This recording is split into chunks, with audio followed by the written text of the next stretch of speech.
Hi everyone, and welcome to Complex Conversations. In this podcast, we hope to make complex living simple by explaining the law related to sectional title schemes, homeowners associations, and other types of community schemes in South Africa. I'm Jennifer Paddock, a dual qualified lawyer and director here at Paddock's. Now, in this episode, I'm going to walk you through collecting arrear levies in sectional title schemes. We're going to deal with ensuring levies have been properly raised, how to legally authorize the adding of interest to overdue levy accounts, levy notices that the body corporate is legally required to give owners, payment plans, debt recovery through the CSOS, and spoliation and avoiding unlawful deprivation of property rights. So let's start with ensuring levies have been properly raised. If levies have not been legally raised, then in law, no legal liability has accrued, and if the body corporate does need to resort to taking legal action to recover arrear levies, it risks having its claim thrown out because of a technical or procedural non-compliance or irregularity with the provisions of the Sectional Title Schemes Management Act. So the first thing that you need to do as a body corporate, or the trustees of the body corporate, or the managing agent who is advising the trustees of the body corporate, is to ensure that the levies have been properly and legally raised. So how do you do this? Many people think that once a body corporate's proposed budgets are approved at the annual general meeting, that the levies become due and payable in law, but they actually don't. Section 3.2 of the Sectional Title Schemes Management Act provides that an owner's legal liability for ordinary levies accrues from the passing of a trustee resolution to that effect. So this means that soon after the annual general meeting, the trustees need to pass a trustee resolution raising the ordinary levies on owners, which are based on the approved budgets. And it is this trustee resolution that results in owners' legal liability accruing. Now, similarly for special levies, Section 3.3 of the STSMA provides that an owner's liability for special levies accrues on the passing of the trustee's resolution raising that special levy. So Prescribed Management Rule 21.3a allows the body corporate on the authority of a written trustee resolution to raise a special levy. And read with Section 3.3 of the STSMA, this means that it is the passing of the written trustee resolution that triggers an owner's liability to pay that special levy. So step one, make sure that these crucial trustee resolutions have been formally taken, and make sure that you have minutes of the trustee meeting recording the taking of that resolution, if it was taken at a trustee meeting after the AGM, for example, or that you have a record of the written trustee resolution, because this one has to be taken in writing if you are passing a special levy. So you need these resolutions, and you need the records of them as proof if you make application to the CSOS to recover arrear levies in the future. Now let's move on to how to legally authorize the adding of interest to overdue levy accounts. Prescribed Management Rule 21.3c allows the body corporate, on the authority of a written trustee resolution, to charge owners interest on overdue amounts. However, it limits the amount of interest that can be charged and links it to the rate recoverable under the National Credit Act. At the moment, this maximum rate is 2% per month or 24% per annum compounded monthly in arrear. So the trustees should ensure that they pass a written resolution allowing the body corporate to set a rate of interest on arrears, and they must ensure that that interest rate doesn't exceed the maximum rate of interest allowed under the National Credit Act. Again, this trustee resolution should be kept in the body corporate's records so that it can be used as evidence if and when formal action is taken to recover arrears, including the interest that has accrued on those arrears. Now let's move on to levy notices that the body corporate is legally required to give owners.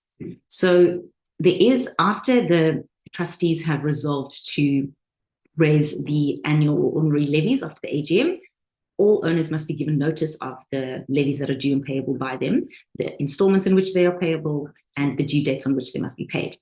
But if a member fails to pay their levies on the due date, Prescribed Management Rule 25.2 provides that the body corporate must give the owner a final written notice demanding payment immediately, setting out the interest rate that is applicable, and informing the owner that if they do not pay within 14 days, the body corporate will take action to recover the debt. So there has been some case law around whether this final notice is legally required in order for a body corporate to collect arrear levies, because there have been arguments made by owners who are in arrears that they didn't receive the final notice and therefore they were not actually due, and that the payments were not actually due to be paid to the body corporate. Now, the courts have very clearly stated that the letter of demand contemplated in Prescribed Management Rule 25.2 is not a prerequisite for debt enforcement and need not be proved as either having been sent by the body corporate or received by the levy debtor. And the authority for this is the body corporate of Kebler versus Sahubi and another, sorry, I don't know how to pronounce it, at paragraphs 12 and 13, and body corporate of Central Park case at paragraph 27. As I explained earlier, levies become due on the passing of the trustee resolution to this effect. So that is when the legal liability accrues. Of course, it's good practice to comply with Prescribed Management Rule 25.2 and send that final notice to any owner in arrears, but it is not a prerequisite for debt enforcement, as has been confirmed in these cases. Now let's talk about payment plans or acknowledgement of debt. Although the Sectional Title Schemes Management Act doesn't actually cater for payment plans or deal with payment plans at all, if an owner is willing but unable to pay their arrears which are due to the body corporate, the trustees are empowered but not obliged to allow them to pay off the arrears in terms of an agreed payment plan. If there's any question as to the validity of a particular charge, the trustee should require the member to acknowledge the debt before agreeing to the payment plan. An acknowledgement of debt or a payment plan for the payment of overdue levies or other charges should include the following in writing: the name of the owner and the units and exclusive use rights owned, the owner's address for services of notices, the total amount overdue broken down by the units or exclusive use areas relating to each charge, the amount of any interest payable for the overdue amounts and the way in which it is calculated. The payment plan should also contain a schedule of payments for the amounts owing and the period for which the plan applies, the manner in which the payments are to be made, contact details for one of the trustees or a managing agent who will be responsible for any matters arising from the payment plan, a statement that a further plan may be agreed to by the body corporate by trustee resolution, a statement that the existence of the payment plan does not limit the body corporate's rights to take action to recover the unpaid amounts, and an undertaking by the body corporate at the request of the owner to prepare and deliver to them a written statement for each calendar month or any longer interval specified by the owner of the plan, setting out the payments made during that period and the amounts and interest owing. Now let's look at debt recovery through the CSOS. Section 39(1)(e) of the CSOS Act empowers an adjudicator to order payment or repayment of a levy or any other amount.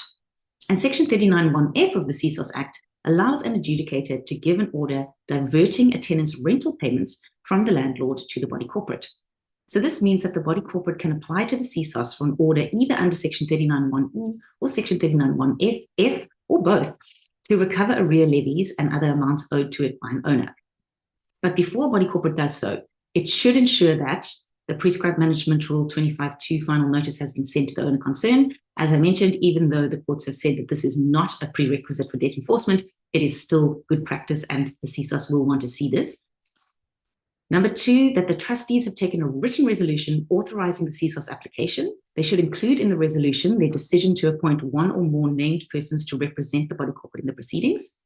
In addition to the Prescribed Management Rule 25.2 final notice and the trustee resolution authorizing the CSOS application, the following evidence should also be included in the application: the notice, minutes, and attendance register of the AGM at which the budgets related to the claim were approved, the subsequent trustee resolution or resolutions legally raising the levies, charges, and interests related to the claim, and an up-to-date levy statement showing the total amount owed by the owner in question. Now, the arrears collection process through the CSOS should flow as follows. The body corporate will lodge a dispute with CSOS by lodging a dispute resolution application form and paying the required application fee. The application will then be considered by CSOS, and if it is accepted, an acknowledgement letter will be sent to the applicant. CSOS will then investigate the claim by asking the respondent to respond to the allegations made against them. If CSOS determines that there is indeed a dispute, it will refer the matter to conciliation. If the conciliation fails, the conciliator will refer the matter to adjudication, and then the adjudicator will give each party an opportunity to present their arguments and give evidence either in the form of written submissions or in person or on the telephone or via Zoom or Teams, and the adjudicator will then make an order. If the body corporate's application is successful, the CSOS adjudication order can be converted into an order of court. Once the body corporate has a court order, the matter can then be handed over to attorneys to proceed with having the debtor's movable and, if necessary, immovable property sold in execution. Now, finally, I just want to talk about spoliation and unlawful deprivation of property rights, because it's very important that trustees or the managing agent follow the proper legal channels when trying to recover arrears. The trustees are not allowed to turn off or restrict an owner's electricity or water or deny those persons or their tenants access to the scheme. These acts amount to what's known in law as spoliation, which is an unlawful deprivation of an owner's property right. And it is absolutely not tolerated by our courts and will get the trustees into a lot of trouble. So essentially, the trustees can't take the law into their own hands to try and motivate owners to pay arrear levies. They must follow the legal channels and processes set out in the Sectional Title Schemes Management Act. So I hope that's been helpful. If you have any questions, please feel free to pop me an email, jennifer@paddocks.co.za. We're actually about a week into our sectional title schemes management course at the moment, and we deal with all of this in a lot of detail in that course. So if you are interested in learning more about this, you can have a look at courses.paddocks.co.za to see when the next presentation of our course will be released. Have a lovely day, and I'll see you in the next episode.